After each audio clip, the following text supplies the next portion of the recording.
can't believe that they did that over you talking. Shawn Langdon and Tony Schumacher. Well, they're rude. Rude. Unacceptable. It's a few world championships between these two cars. Yeah, a couple.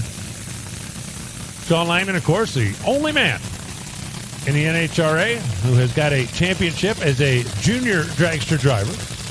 Championship in the Lucas Oil Drag Racing League, and he's got a couple of those, as well as a Top Fuel championship. Now driving for the legend, Connie Coletta, flying the colors of Coletta Air with RevChem, Sealmaster, Toyota, Mack Tools, and Tony Schumacher. Skag Power Equipment. They've got quite a nice footprint over there at the manufacturer's Midway. They have the Maynard family. Why are we looking at Anton Brown on Ford camera?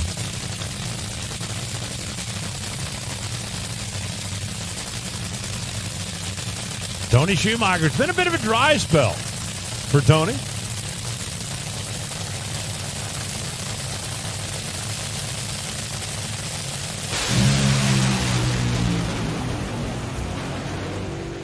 .374, 330 miles an hour.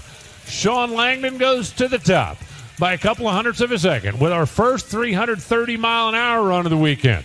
So Shawn Langdon takes Coletta Air right down there to the number one spot, and Tony Schumacher had solid early numbers. You saw the Skag car go out there and puff the tire. He gave it a quick pedal, but it just wouldn't quite recover. 483 is the end result. Down to Joe.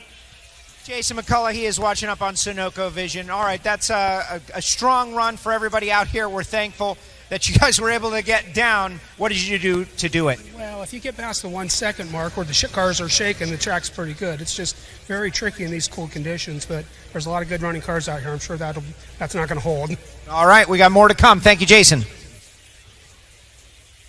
They're getting ready to signal the next pair. Let's take another look at it. At the 8th mile mark, car was 3 seconds flat, 290 miles an hour. Watch Tony Schumacher first on the left side of the screen. That thing kind of powered its way into smoke. You saw him give it a quick pedal, but it was not going to respond. Not a whole lot of lost motion over there on Shawn Langdon's machine. You've got to be aggressive in conditions like this. You've got to spin the tires all the way down the racetrack. If you come up a little on the shy side, you're going to end up on the shaky side. Yeah, I think that's the thing that we often overlook here in NHRA drag race, and we talk about how much power these cars make and the application of that power to the track. But when you get into conditions like this, it's easy to actually kind of underpower it a little bit.